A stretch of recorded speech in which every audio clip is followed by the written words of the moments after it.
আমার শ্বশুরবাড়ির লোক খুব ভালো, সেই জন্য তো আমাকে আমার বাপের বাড়িতে রেখে গেছে।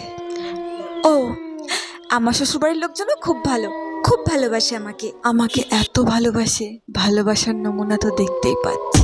কিছু কি হয়েছে তোর?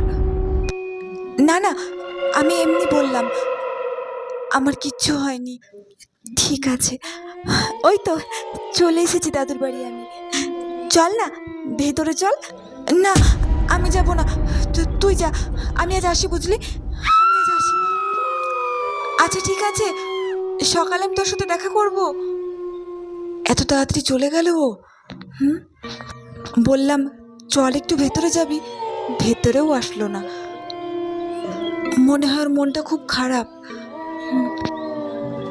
যাকে আমি ভেতরে যাই।